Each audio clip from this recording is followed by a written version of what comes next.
you. Find out how every Thursday on Focus on Government and Development. We'll explore the programs, plans, and policies in place to improve your lives. Hear from the policymakers and call in with your questions and comments. Focus on Government and Development, Thursdays 8 to 9 p.m. on DBS Radio and Kyrie FM.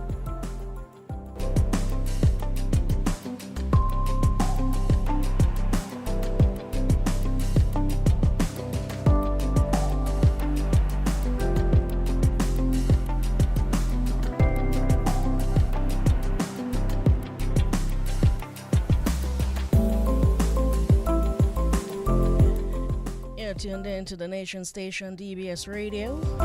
We're also broadcasting live on Kyrie FM and various social media platforms. Good evening and welcome to all of you tuned in. This is Focus on Government and Development. I am your host, Dion Dura-Smith. We're back with you for another Thursday program. You know what we do during the 8 to 9 hour on Thursdays. We talk government and development, government initiatives, the programs, plans of this Dominica Labour Party administration.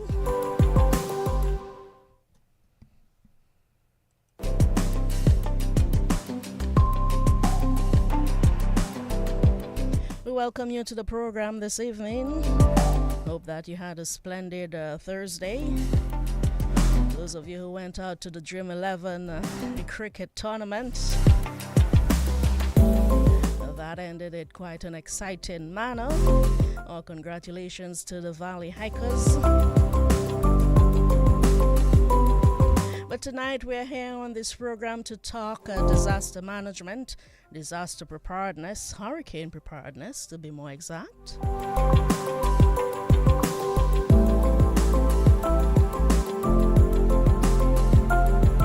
And our guest this evening, Mr. Fitzroy Pascal, he's the National Disaster Coordinator, Mr. Itoma James, the Acting Senior Met Officer, and Mr. Glenroy Tousaint, the Local Government Commissioner, as well as the NEPO Emergency Shelter Chairman. Gentlemen, good evening and welcome to Focus on Government and Development. How are you guys doing this evening?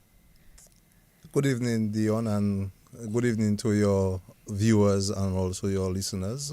I am doing fine this evening. All right, so while we're at it, Fitzroy, I'm sure many of our listeners know of you. They've heard you for many years, but just tell us a little bit about yourself and, a summary of what your work at the ODM entails.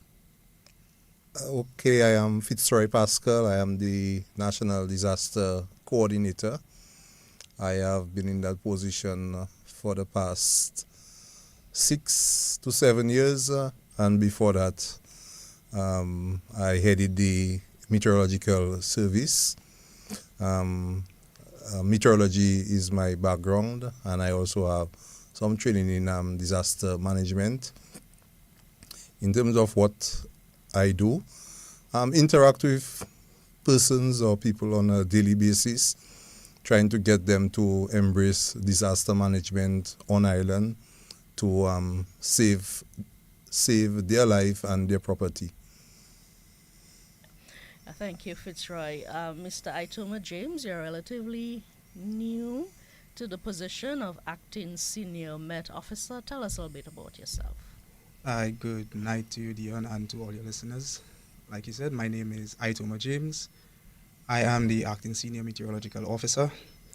My job really is to supervise the meteorological service. Mm-hmm. I am a meteorologist, my background. Really, what we do is we provide weather information, forecasts for the country. So that essentially means that we are responsible for providing the weather bulletins and updates and alerts to give us future alerts to know what we do in times of weather. Mm-hmm. All right. Additionally, sure, one of our other focus is really to provide information and weather information observations for the airports. That's why our offices are located at both airports in Dominica. All right. And Mr. Glenroy Tousaint, Local Government Commissioner, welcome to the program. Okay, Talk to our listeners about Glenroy. Let me say good evening, and it's a pleasure to be here to your viewers and your listeners as well. Unlike Fitzroy and James, I'm wearing two hats. Yeah. All right, I'm primarily the local government commissioner, and by virtue of being the local government commissioner, I'm also the chair of the NIPO Shelter Subcommittee. I have been in this position for the last 5 years, local government commissioner, as well as being the chairman of the NIPO Shelter Subcommittee, a very important subcommittee within the whole aspect of disaster risk reduction and management in Dominica.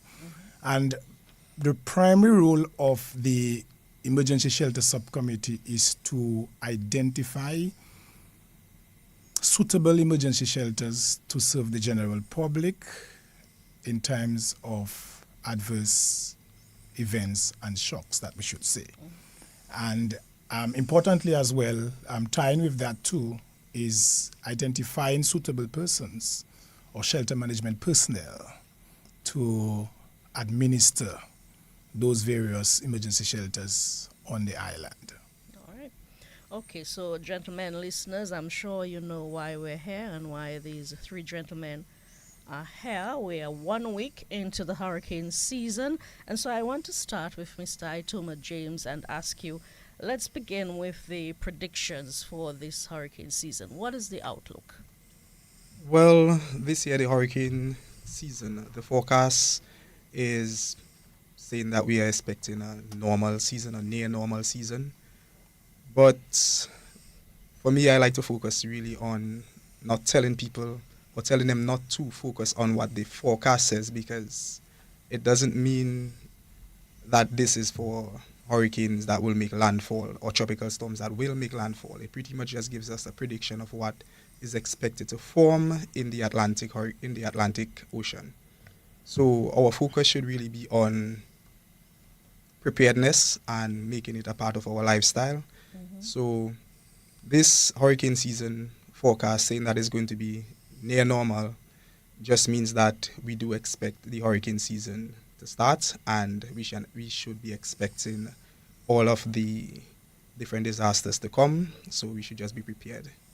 Right, it's interesting. As a Met officer, you've jumped immediately on preparedness. Is it to say that as citizens, when we hear near normal, above normal, below normal, that these are not the buzzwords we really should be listening to, but more so just be aware that the hurricane season has begun and we need to up our preparedness? Is that what I'm hearing from you?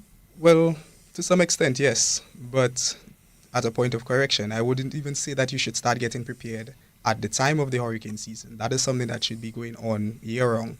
As we can see that in our past, in November 6, just before the season ended, we had a trough system that caused immense devastation in the southeast and east.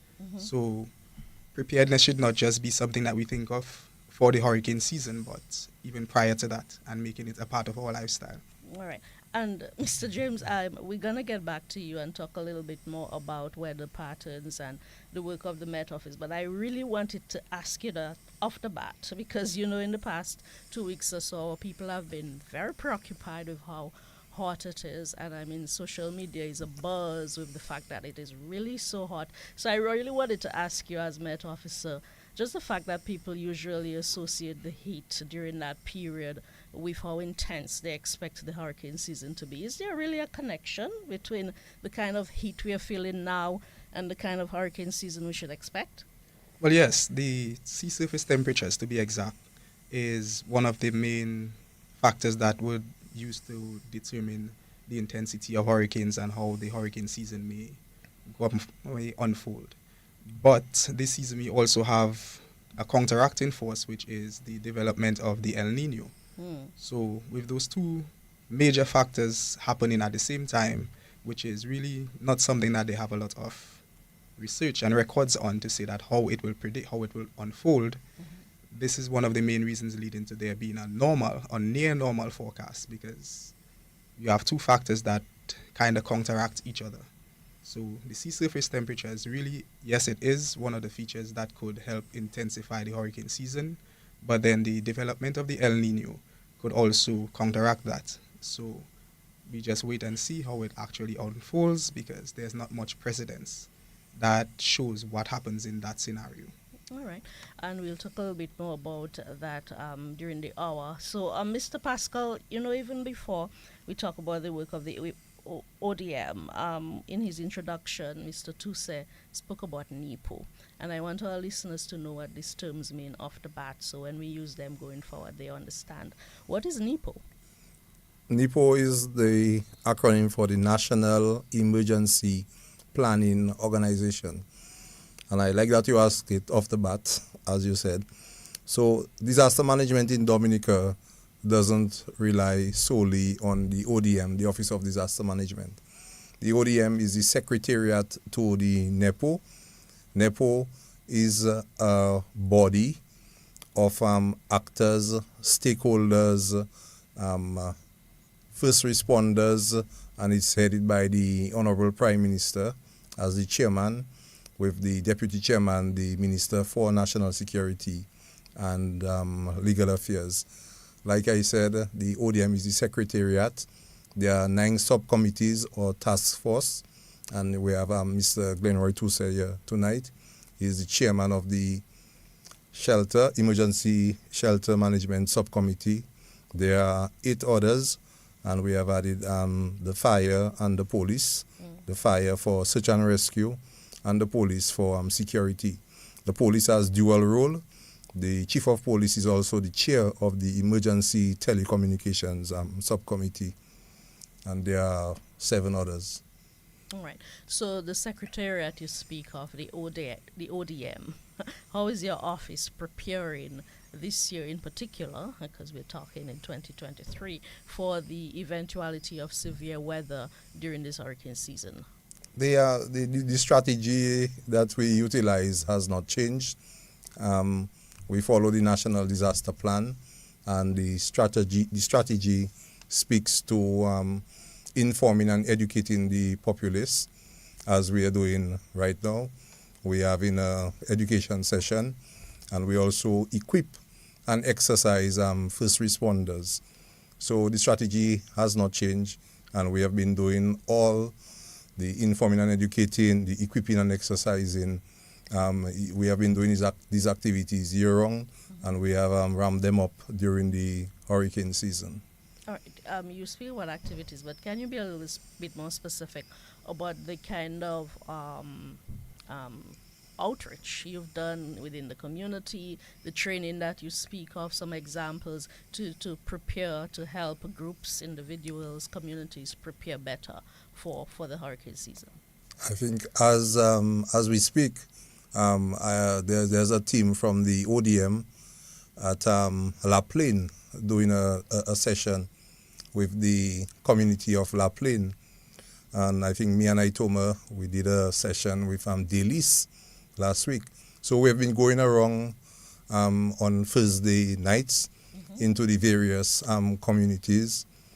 We have one of our staff going visiting schools on a Wednesday. So every Wednesday he goes to the schools and speak with the young kids. And also we have a session on Kyrie FM on a Monday night. So we've been doing a lot in terms of informing and educating. In terms of equipping, we have been conducting training, and again, I don't want to say as we speak, but we just concluded a session in the Kalinago territory this week where we had training in shelter management together with the local government, and also emergency radio communication training for that community, the Kalinago territory. All right. I know Mr. Tuse will speak to us in much detail about the work of the shelter committee, but can you comment even further, Mr. Pascal, on some of the various committees within the NEPO, functional area heads? You mentioned fire, you mentioned police. How prepared do you think they are to respond in the event of a natural disaster? I will mention the public utilities subcommittee that is chaired by the PS of Public Works, that ministry.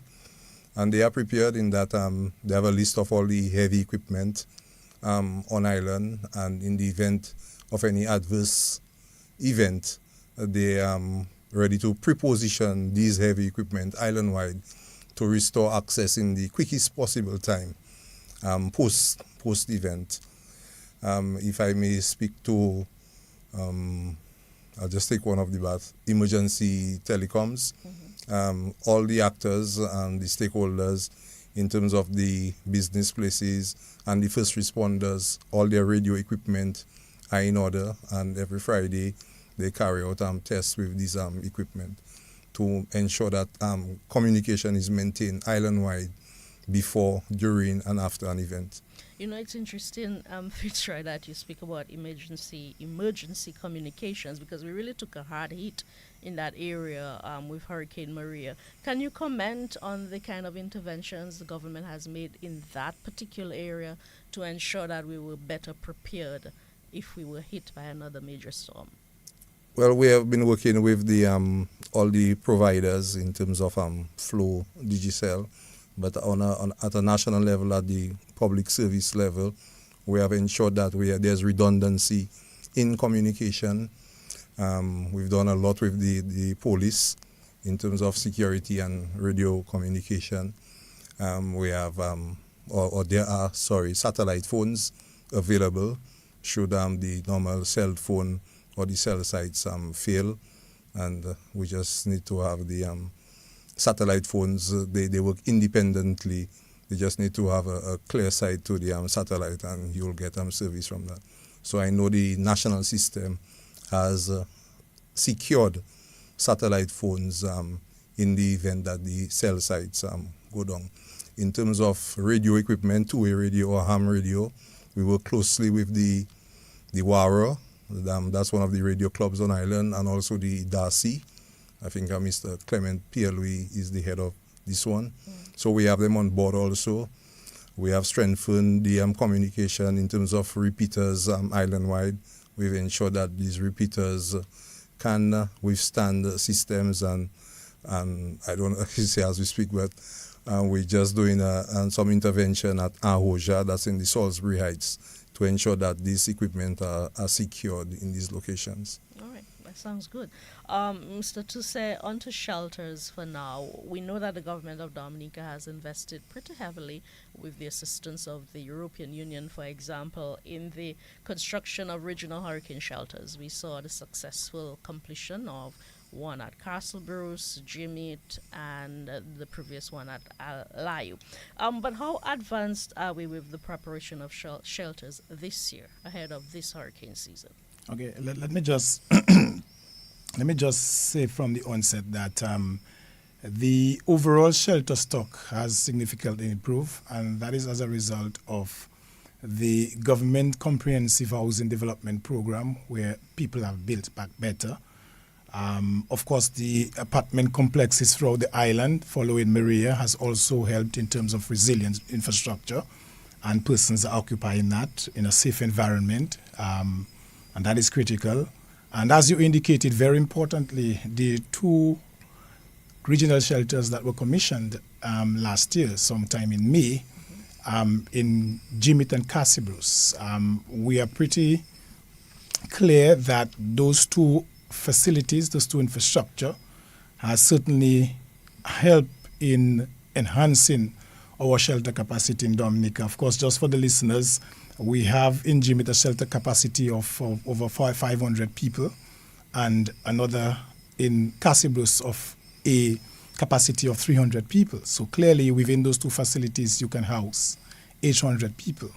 I need to say, as we are on the regional shelters, that and importantly, what those two facilities have done is to ease the burden on the use of schools. Primarily, a lot of our shelters are schools, public, to an extent, public schools, primary and secondary schools. And so we know what happened post-Maria in terms of the occupancy of those schools and the length at which those schools were occupied by persons at the various shelters. And so those two facilities are really going to ease the burden.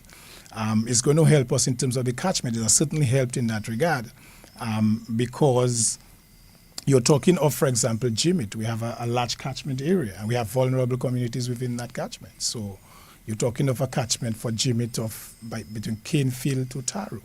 And one can even conclude that you can extend to even Fonkole, So yes. So that has helped. But importantly, every year what we do an assessment. Because it's important to assess the number of persons who required state facilities during the Atlantic hurricane season. So every annually we do an assessment of the number of persons we require to be sheltered. So we do a basically shelter needs assessment, so to speak. For this year, based on our assessment, we have 3,570 people who will require to be sheltered in state structure, so to speak, shelters provided by the state. We've seen a decline compared to 2022 when we had 3,760 people. And that decline is primarily that persons have built back better. The apartment buildings are available and are occupied, and people are in a safer environment. So that has significantly caused that decline in the number of persons island-wide who require state to be provided to them. So that is very important. We also have seen, and one must not take a decline in shelter capacity to mean that we don't have capacity.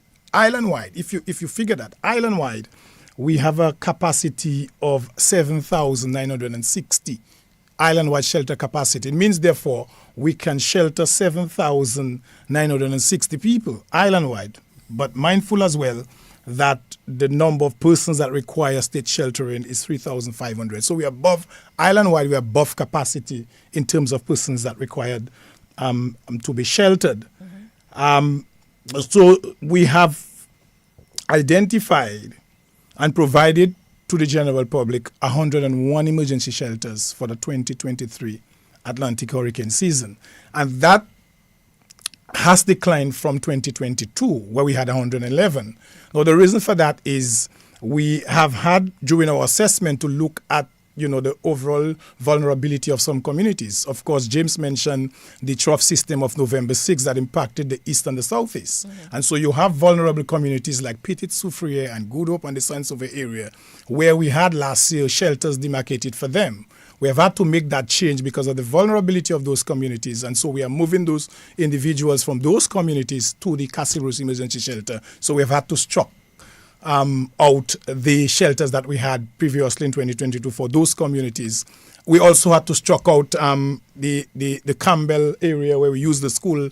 We had demarcated the school in 2022 to be used. And of course, Campbell is also a vulnerable area. So we are going to move the people from Campbell to the regional shelter in Jimit. So we are making tremendous strides. We are continuing to improve as far as it relates to shelter and our shelter stock in Dominica. And the good thing about it, the less shelters you have, it means therefore something good is happening. Yeah. You don't have to have this hustle and this bustle to provide so many shelters to your population, because I've always said we have to understand there are tiers of responsibility as far as disaster risk reduction is concerned. There is the individual responsibility, the individual responsible for your safety. There is the family responsibility. The family is responsible for the safety of the family. There is the community responsibility. That's the third one. And of course, the state responsibility. So when we have to collectively look at it, the safety of each and every one of us first begins with us. The state will come in when it has to come in. And so we have made that provision. And I need to also inform the viewing and listening public as well that there are a number of areas where we have assigned shelters to that are not within the community. So we're talking of communities like Collyhook, Meru, Kulibistri, Taru. You're talking about Sultan Layu Park. We're talking of Massac, Canefield. Those communities, they are assigned shelters. So we assigned, for example, the Canefield, Campbell, Massac area to the regional shelter in Jimit. The Meru people to the John Keller Bloran Primary School in St. Joseph. The Colio people to the regional shelter in Layu. With the Kulibistri, of course, at the Monrachet Resource Center, the community center, and we're talking of Layu Park Sultan. We are taking them to the Jimit regional shelter. So we have made that arrangements. So we've covered the entire island. So it's important that we inform the listening and the viewing public that even if when the list is published and you do not see a shelter for Miro, don't allow anxiety to build in, because provisions have been made for those individuals in those communities to be taken. Shelters are already assigned to them, and so that is very, very critical as well. One of the things that we've done as well, we recognize clearly that we have a migrant population, and they too have to access those shelters that we have. And we have what we call shelter rules and regulations. Like anything else, since Maria, we've been very strict with those shelter rules, because we recognize you learn lessons. There are lessons that were learned during Maria, and we do not want to repeat what transpired. So we have been very strict in terms of our rules and our regulation. And of course, we have a migrant population. So what we've done, we have translated the shelter rules. We have in English, we have it in Spanish, so that's for our friends from the Spanish-speaking countries. We have it in Haitian Patois, and we have it in People's Republic of China language, the Mandarin. Yeah, the Chinese Mandarin, we have it so. So that will be strategically placed once the shelters are activated, so that we accommodate everyone. So everyone is clear on what are the rules, the regulation, and how they govern themselves as far as it relates to the shelter. But certainly we are making strides. We continue to make tremendous strides. And our intention is to see, as we move gradually, there will be less and less shelters made available, because we have strengthened our resolve as individuals, as families, as communities, and as a country in ensuring the safety and security of our citizenry. Okay, that's all very interesting, Mr. Tuse. Brilliant, actually. But before we move on, you mentioned earlier that you would have had to engage people in the community to serve as shelter managers. Where are you with that process? Are they trained? Do you do training yearly? Where are we with shelter managers? Yes, indeed. We have to. We are very strong on that, because the thing is, I often listen to people, and some people say shelter management is complex. Things have changed. You know, the traditional way we used to do shelter management, we cannot do it. Just come in. It's no longer coming and just opening a shelter. There are lots of things that has to be done. And certainly the approach that we are taking is a team approach to shelter management. It's not just a shelter manager and assistant manager, but it's a team approach. And of course, we have identified those individuals. And as Fisher indicated, we have started a process of refresher courses, and we're doing a 2-day. The shelter management training is 2 days, not just 1 day. It's 2 days. We have started in the Kalinago territory. We'll continue. Next week, we are going to Casibrus to do the Casibrus, Good Hope, Sansove, Pidit Sufria area. And following that, we'll move to the south, to the Grand Bay, Bacatel, Tetmon, Pichelin, Belleville Chopin. And we go on, because importantly, as we continue to solidify our shelter management portfolio, we have to build the capacity. And so we continue with that training, because we have some new people coming in. And even if we have people who have served before, they still need a refresher. We still have to go back and review stuff and see what are the best practices and what is critical in that regard, because we're talking about the life of people. You know, we're talking about the lives of people, and that is critical. So we're continuing that process. And while I'm there, I really want to say hats off to the volunteers, because the shelter management personnel, they are volunteers.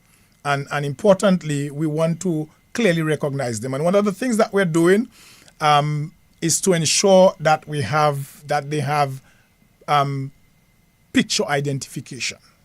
So we have started the process already, and a number of them have already had the picture identification, identifying as a shelter manager, as an assistant manager, and things of that nature. And we'll continue, and we have to be mindful as well to really encourage the general public to just give the support, because those are individuals who are giving the voluntary service for us, for all of us, helping the community, helping each and every one of us. And I think it's just fair that we too render the support to them, those shelter management personnel. All right. We'll talk a little bit more about shelter coming up.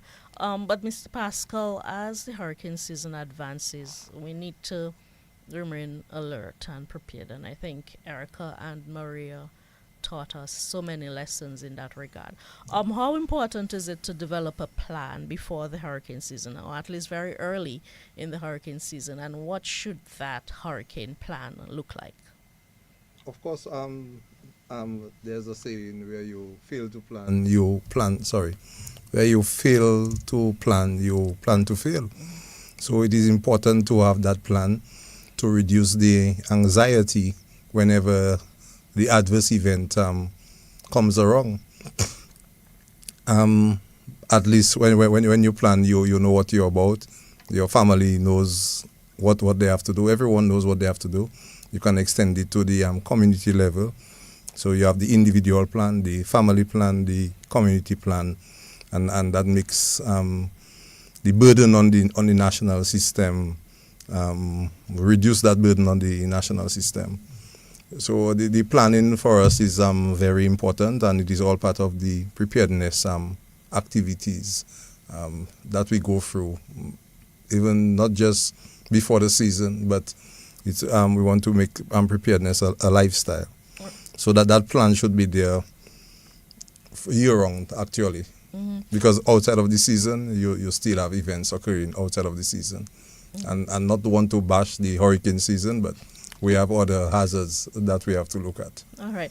But I know that your job at the ODM at NEPO, to some extent, is really about planning and when we are hit by major events, implementation. But you do spend a lot of time planning. But when we talk about the individual level that Mr. Tuse alluded to, the family level, the community level, what should we be doing at these different phases? What should the family be doing, for example, very specifically to prepare for a hurricane?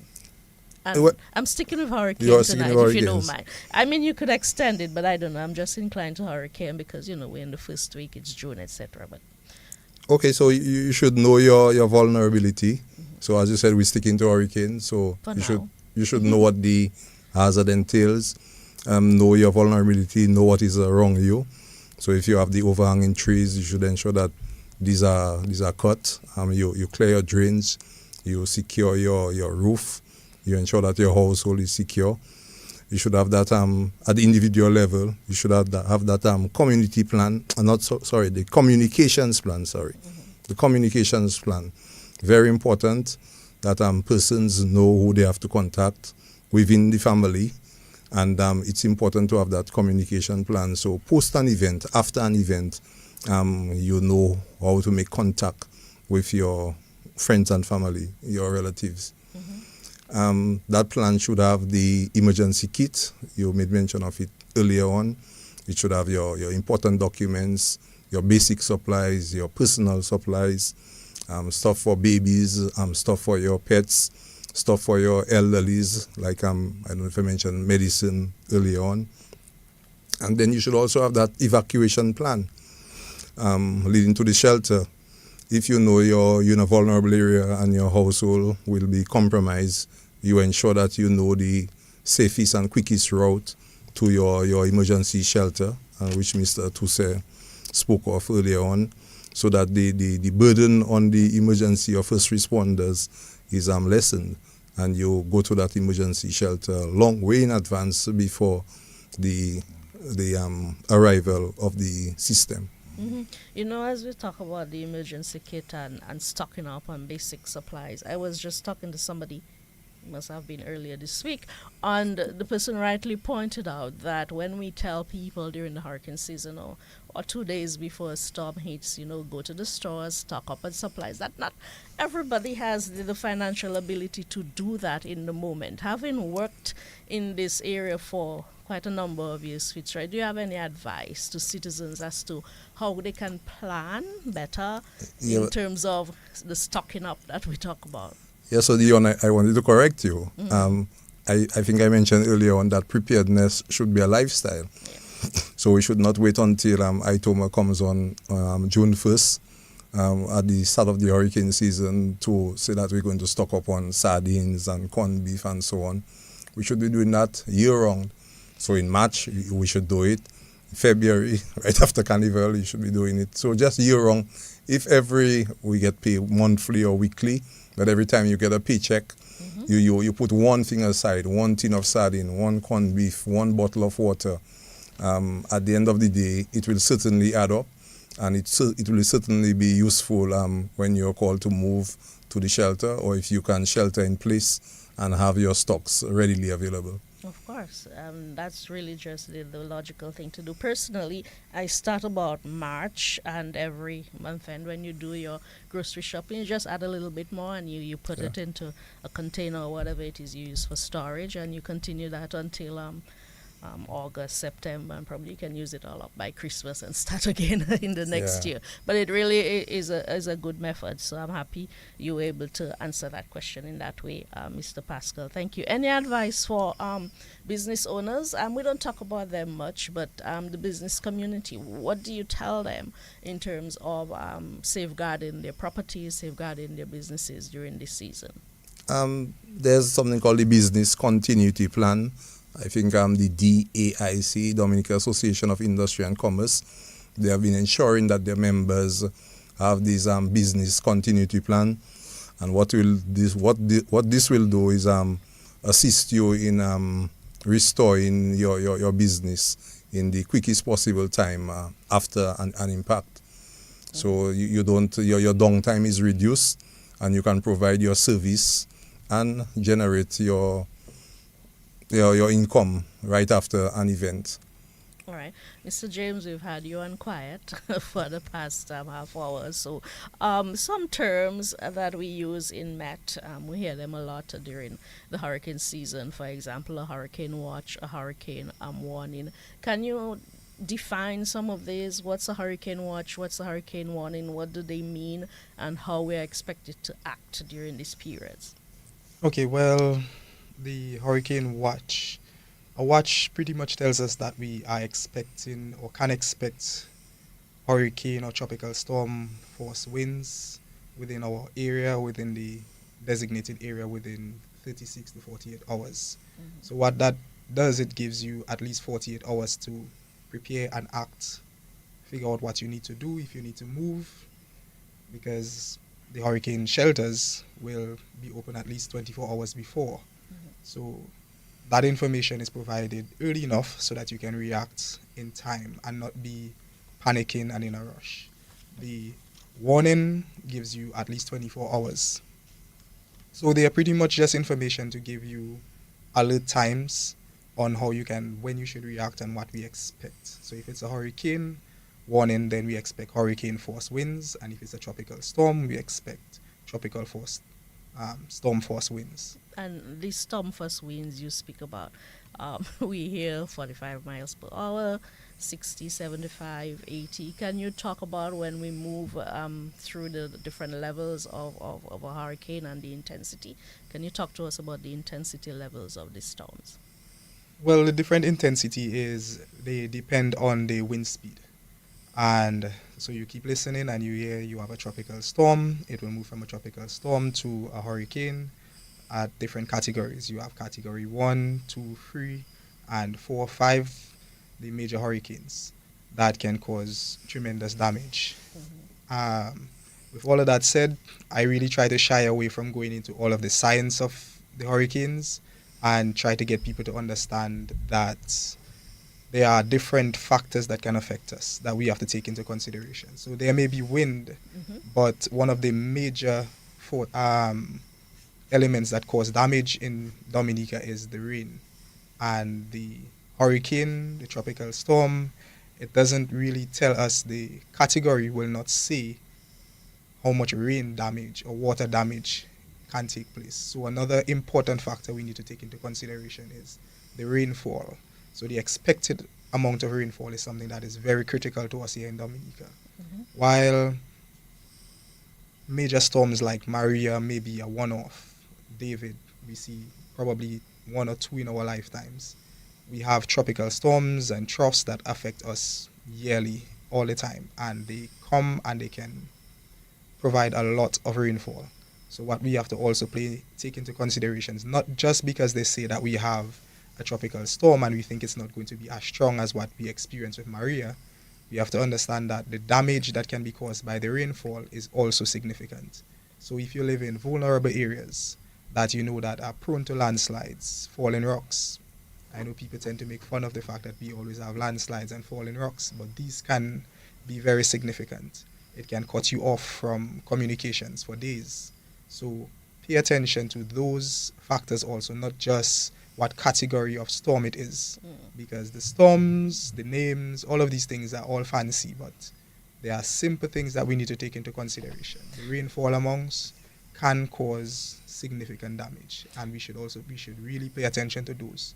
Yeah, it's so interesting that a Met officer is talking about fancy language and technical language when really what we've heard from our population is that they really would like it broken down a little bit more into simpler language that they can better appreciate, which you've just done, which is that there's going to be heavy rain and it's likely to cause damage and that kind of thing. So can we expect to hear more of that direct language going forward, Itoma? Well, Miss Duran, if we at the Met Office put the effort in, I think one of the things that we are looking to do is make ourselves more visible and a bit more understandable so that the everyday person can understand what we are trying to portray, because it makes no sense that we keep providing information to people that they don't understand and tomorrow they tell you that they were not informed.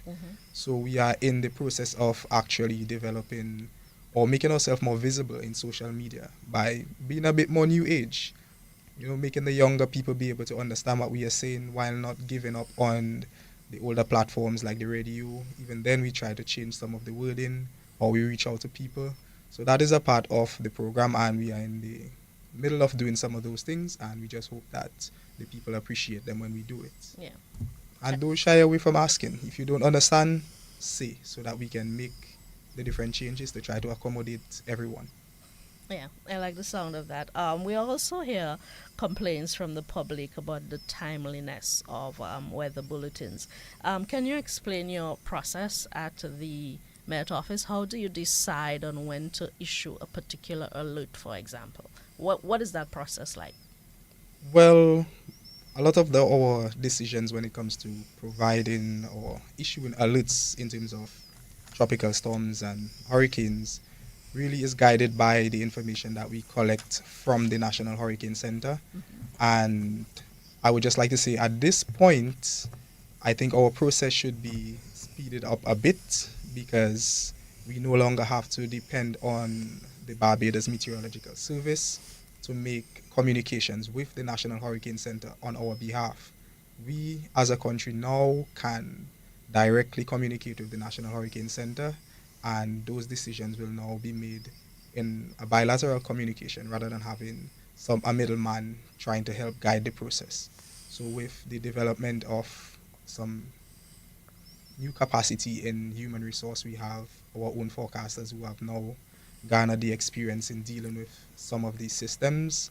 It should speed up some of the communications that we have. I want our listeners to understand. So is it that you're telling me that going forward we won't be hearing anymore that the government of Barbados has issued a watch or a warning, but instead we'll be hearing that the government of Dominica has? And that is exactly what I'm saying. That's brilliant. If I were in news, that would make it to my news in the morning because it's new and it's interesting. So thank you for that revelation, Mr. James, and we certainly look forward to, as I said, the timeliness of the weather alerts improving, right? Yes. All right. How do you spoke about improving your social media outreach and that kind of thing, but how do members of the public, how do you advise members of the public to keep abreast of weather events, to keep themselves informed? Well, currently our main platform is really the radio. So we provide all our forecast information on the radio. We also have our website, which is weather.gov.dm. We are also trying to now go into making our social media platforms more active. So we will have our Facebook page, which is already active, the creation of Instagram and Twitter and different platforms where we can provide the information to reach people whenever they need it. And also, like we have been trying to do, simplify some of that information so that when persons see the information, they can know what it means and how to act when they see it. Right. I wanted to ask you another question. because of the advent of social media and how it is so widely used, we see a lot of information about weather events via social media during the event. Some of it is reliable, I'll admit, and others not so much. As the Met Officer, the senior Met Officer, what is your advice to the general public in terms of how much credibility they should assign to the information they access via social media during any weather or disaster event? Well, my main advice really is to double check everything you see. You look at it. You have a local media weather station that will provide you with information. Sometimes it might be the exact same information. Sometimes it may be different. So what you need to do is when you see the information on social media, take social media for what it is. Social media is a platform to keep people entertained, to keep you hooked. So if you see information on weather on the social media accounts, it doesn't mean that it is wrong, but most times it is geared at garnering viewers. The Met Service, the local Met Service, our job really is to inform and alert. We are not trying to sensationalize anything. We just want to give you the information so that you can know how to prepare and act in accordance. So you can always double check when you see those information just to make sure that what you see actually is in accordance with what your local station is saying. Mm-hmm. Thank you for that. Mr. Tousse, we're still in the realm of preparedness, and I wanted to touch back on shelters and access to shelters. What is your advice for citizens about how and when they should be accessing these shelters? In other words, when is the right time to move to a shelter? Okay, that's a very interesting conversation that we need to have with our listening and viewing public. The thing is, we always advise people as soon as the information is given that shelters are activated, we're asking people within half an hour you should be at the shelters. So if, for example, by 5 p.m., the advice has been given for shelters to be activated. By 5:30, people should be already in their shelters. Even before that.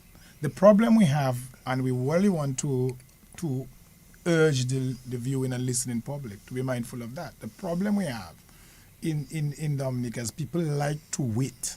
So they come in at the 11th hour and create more chaos and confusion.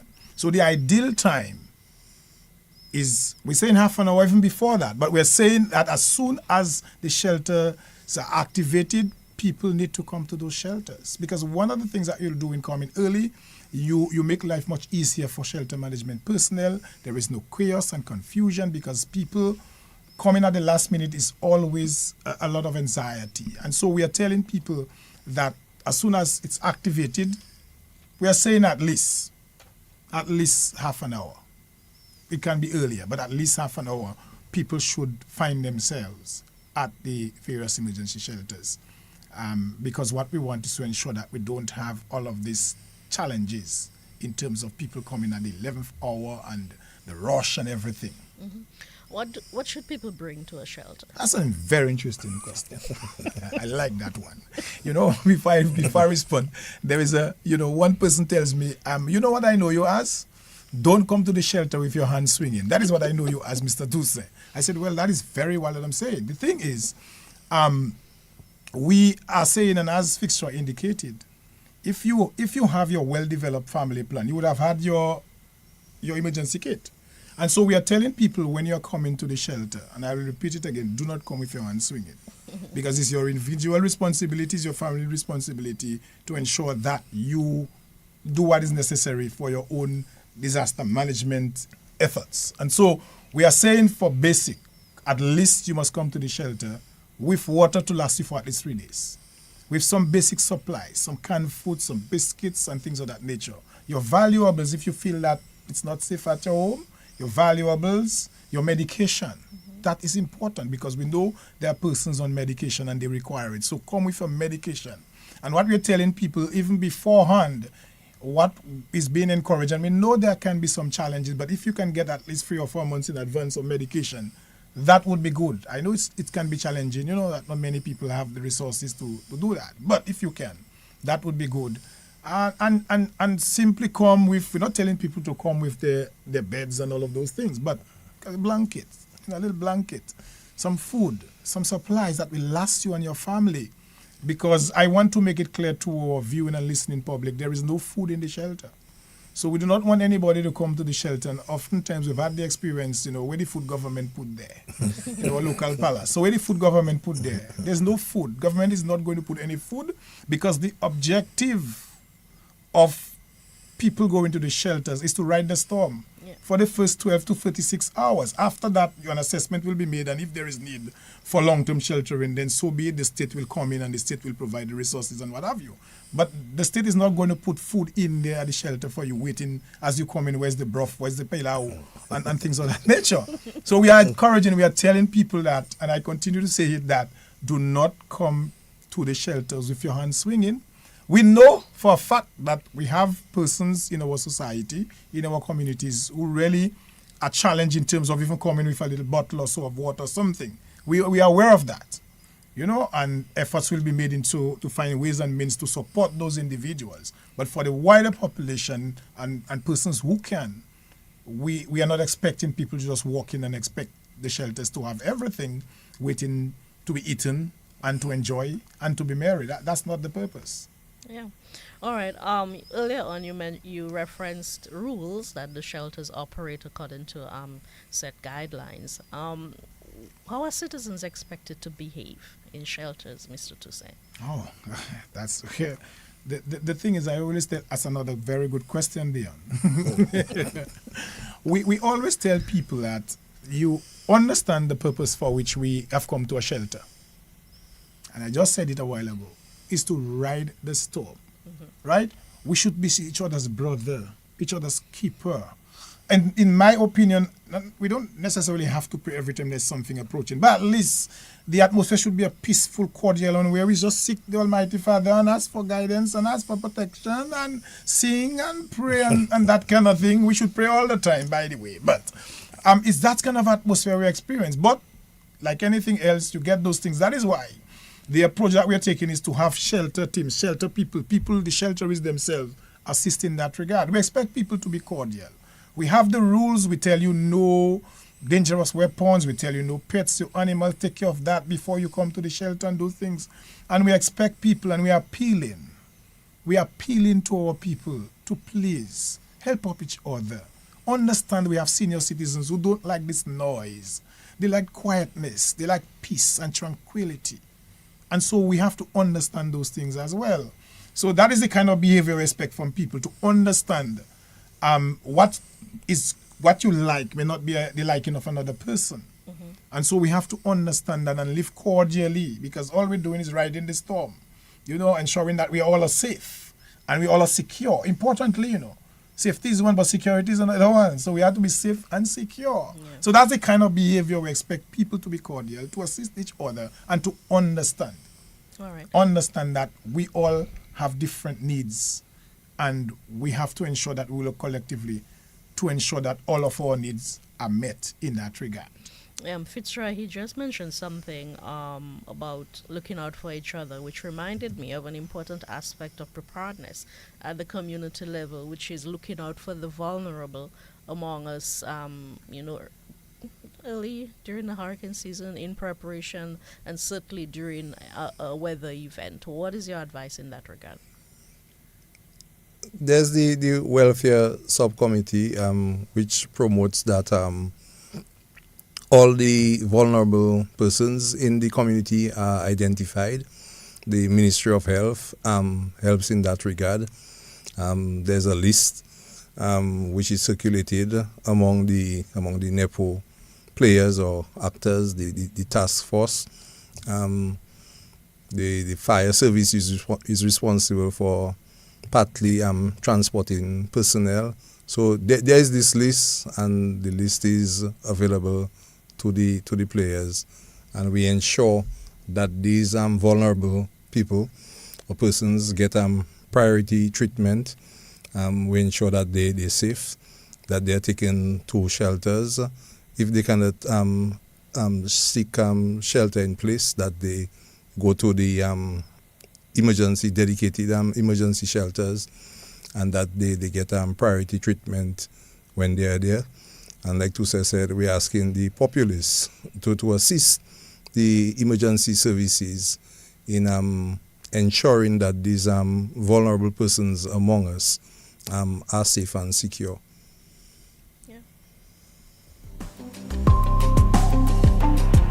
Gentlemen, believe it or not, it's already 3 minutes before 9 o'clock. It has been a very interesting discussion. You certainly know your stuff.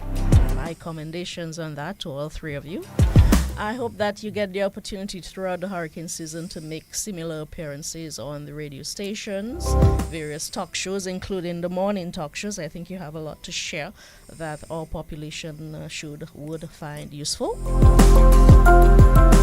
But we're winding down our program here on Focus on Government and Development, and I wanted to give each of you the opportunity to just look ahead at the work you plan to do on behalf of the Dominican population to continue to prepare for the eventuality of a severe weather at the Met Office in terms of shelter management, and certainly at the ODM. Mr. James, and this is by way of your final comments.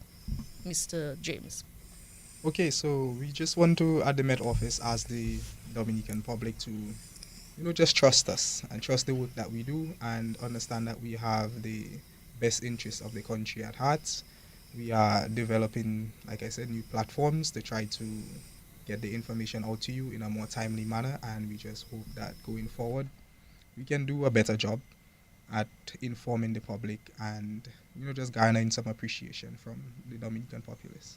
All right, and Mr. James, this is the first time I have heard you in some detail. I know you do give the weather reports previously, but this is the first time I've heard you speak about weather, and I certainly look forward to hearing much more from you, and I look forward to the changes you plan to spearhead at the Met Office. So congratulations, and we look forward to the work you will do in terms of weather here in Dominica. Mr. Tusa, your final comments?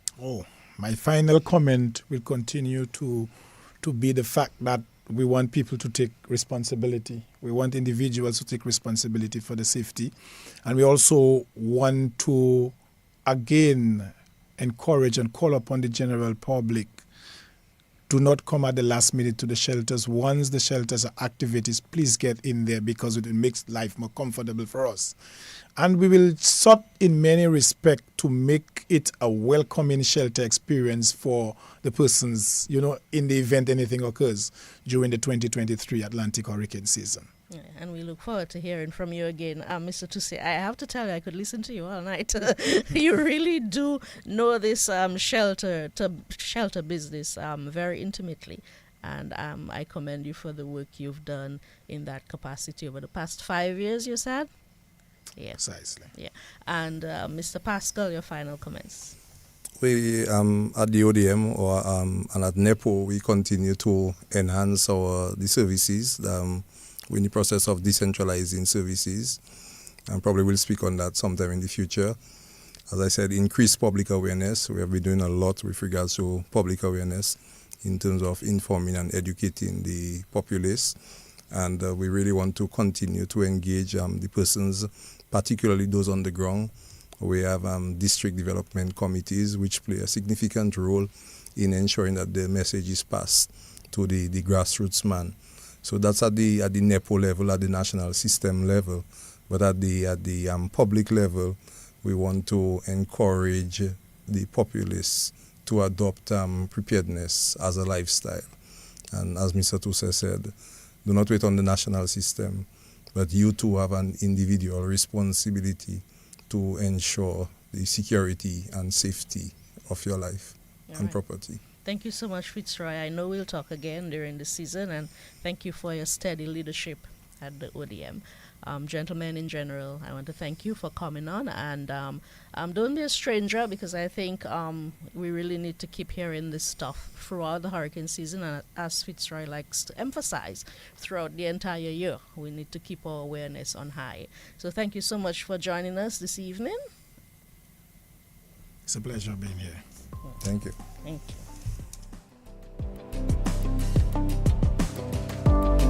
You've been tuned in to Focus on Government and Development. This evening we spoke with Mr. Itoma James. He's the acting senior Met officer. Also, Mr. Glenroy Toussaint is the chairman of the Shelter Committee of NEPO. And Mr. Fitzroy Pascal, the National Disaster Coordinator, head of ODM, the Office of Disaster Management. Sharing with us their expertise on how best to prepare ahead of the hurricane season.